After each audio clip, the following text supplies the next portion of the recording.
Oh, Bayern. What are we going to do with you, Bayern Munich? So long, the bullies, so long getting whatever you wanted.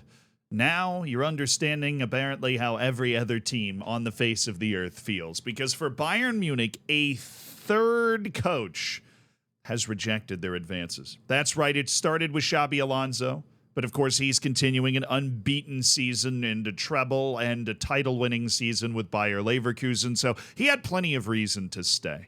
Then there's Julian Nagelsmann, the head coach of the German national team that Bayern had let go and decided that was a bit premature, but he decided he was going to stay on with Germany. And at that point, it seemed like Bayern Munich had finally landed on their guy, finally landed on somebody they could trust, somebody that had the experience in the German game, the pedigree in molding tactical styles, the type of rallying point of a figure that might just be able to carry the flag at Bayern Munich. And talks seemed to be progressing well for a little while. And all of a sudden, it came out that he wasn't coming to Bayern Munich either. And I'm talking about Ralf Rangnick, that failed meteor at Manchester United, the guy that was honestly one of the weirdest coaching appointments of all time. He just kind of showed up at Manchester United, was terrible, and then left.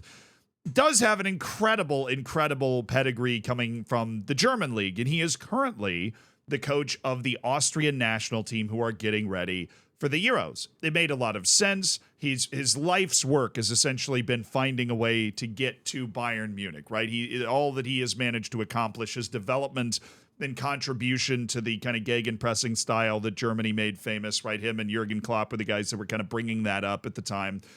But he said no. He said that he wanted to stay at Austria's national team, which means Bayern is now 0 for 3. And I'm going to be completely honest, I have no idea where they go from here. The press release from Rangnick said, "I am the Austrian team boss with all my heart. I really enjoy this task and am determined to successfully continue on our chosen path." That's obviously translated. He continued, "I would like to expressly emphasize that this is not a rejection of FC Bayern, but a decision for my team and our common goals. Our full concentration is on the European Championships. We will do everything we can to get as far as possible." What I love about this Bild article is 2 sentences later, it says, "Rangnick's rejection," which he expressly emphasized that it is not a rejection, but being more forthright, it is a rejection for Rangnick. Now, the public-facing reason for Rangnick makes a lot of sense. He would have to, if he signed the contract to be Bayern's coach, split his attention between trying to put together a Bayern team for next season and scouting and handling transfer policy. He would have to combine that with preparing the Austrian national team to go to the Euros. And he is under contract past the Euros. He's under contract through the World Cup in 2026, with the obvious goal of guiding Austria into that World Cup in the United States, Mexico, and Canada. So he has his future set, and Ralf Rangnick's also about to turn 66 years old, right? So a jump to Bayern Munich, while it might be the culmination of a long, successful managerial career in Germany, it also is something that he understands the pressures that go into managing a huge club. And he may be chastened by his experience at Manchester United, where he did go to a huge club and it did not work out for him, and he wasn't able to accomplish what he imagined he would be able to. I find that some of these older managers often look at these situations and realize that the grass is not always greener. He clearly loves where he is. He clearly loves what he's doing, and realizes that the greatest joy in his life might be brought by the fact that he could get Austria to a World Cup. He could have Austria make a deep run at the European Championships. After all, they've got players like Konrad Leimer, who plays at Bayern and had everybody talking with his performance in the semifinal against Real Madrid. It's not like Austria's missing great players. And Bild's reporting in this little section called Bild Knows kind of indicates that Rangnick didn't want to completely change his current life. This includes the fact that he didn't want 2 jobs right now. Which, look, if you're 66 years old, a lot of people are retired by that age, right? So I get the fact that he's not trying to work the 2 jobs for the next couple of months and then dive into the pressure cauldron of being the coach of Bayern Munich when Bayern Munich has finally lost the league. But for Bayern, this is an absolute tailspin. Apparently, according to TZ, their bosses were amazed after the cancellation. And just a few days prior, Rangnick was negotiating very minor details of his deal, like which assistant coaches he'd be able to bring. So these talks with Ralf Rangnick had advanced really far. So Bayern Munich absolutely thought they had their guy. They were just working out which assistant coaches were going to be there. And then all of a sudden they get a phone call saying that their third choice for manager also isn't going to just show up and try and save the team. So I don't know exactly where Bayern goes from here. Liverpool has a bit of a head start on this thing. They're looking at guys like Ruben Amorim, the I believe Sporting manager. Sporting's looking good to win the Portuguese league at the moment, and so he is definitely a real hot topic. Roberto De Zerbi has looked like, a statuette pretending to be a manager ever since he got linked with big clubs. Brighton has not exactly been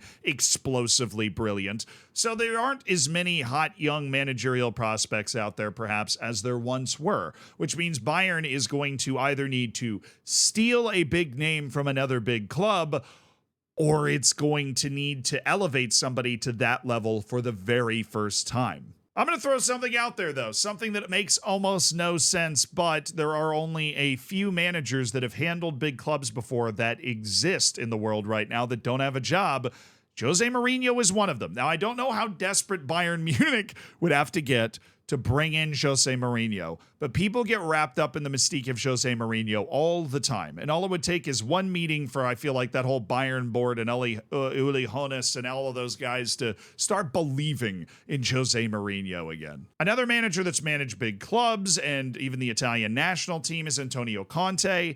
I don't know if they'd want to go in that direction either. He had a pretty bitter ending to his career managing at Tottenham. I don't know how long of a break he is looking at, but that is basically the only other name I can think of that would be on the market that has managed at the level that normally attracts Bayern. They should at least place a call to Jurgen Klopp. It's incredibly unlikely, and Liverpool fans would definitely be salty about it, but the Bayern Munich has the ability to pull, like, they're a black hole that just pulls in all German footballing talent, both playing and managerial. And Jurgen Klopp counts as a significant managerial talent, and Bayern might be some sort of attractive new challenge for him. But anytime you're considering any of those options, whether it be Mourinho or Antonio Conte, or trying to place a crazy call to Jurgen Klopp, or elevating somebody from a lower level to be the coach at Bayern, you're not in a good place. You're not in a good place. And Bayern Munich is not in a good place. And they're particularly not in a good place because Alphonso Davies and I believe is Joshua Kimmich are both kind of waiting to see who the new manager is before they make their decision about whether they want to stay at Bayern Munich or not. And so the need to land a big name that will rally those troops is quite high. If you elevate somebody and go, trust us, Joshua Kimmich and almost more definitely Alphonso Davies are going to try and be on their way out. They don't want to try and stick it out and see, right? Their contracts are coming towards the end, and they have the opportunity to explore their options or explore a sale if they feel like the new manager isn't up to the challenge. So if they are going to elevate somebody, it needs to be somebody that Alphonso Davies and Joshua Kimmich can get along with, somebody that is going to be able to immediately galvanize and motivate a dressing room. Maybe somebody like an Ange Postecoglou. I'm not saying they'd be able to steal him from Tottenham. Ange seems to just be getting settled there. But Ange Postecoglou is the type of manager that immediately comes in and galvanizes everybody, for better or worse, right? We'll see how that works out long term. But you need somebody like that to come in at Bayern Munich, and I don't know if there are a lot of Ange Postecoglou types out there. I will say I find this refreshing. If you're a Bayern fan, obviously you're enjoying this incredible lack of comfort considering the level of comfort you lived in for so many years. And a Champions League might be around the corner, for crying out loud. So it's not necessarily going too poorly. But there is an element of discomfort and drama to not just Bayern Munich, but the entirety of the German system that is refreshing. I'm digging it. I'm freaking loving it. And the fact that Bayern has been rejected by 3 coaches, which has probably never happened in its entire history, to have 3 separate coaches be essentially, according to reports, both the TZ and Bild articles mention this, basically offered the job only to turn it down, is going to force Bayern Munich to really reevaluate how they're approaching things and what they're going to be doing going forward. And that is great. Every club should hit that at some point. Manchester United hit it when they switched to David Moyes. Bayern Munich might be running straight into that brick wall too, because Dortmund looks good, Leipzig's been good for a while, and now Bayer Leverkusen's the best team in Germany right now. So Bayern Munich has a lot of figuring out to do, and it's going to be increasingly more difficult to stick the landing on their managerial hire, which could be very detrimental to their squad. It's going to be fun to watch.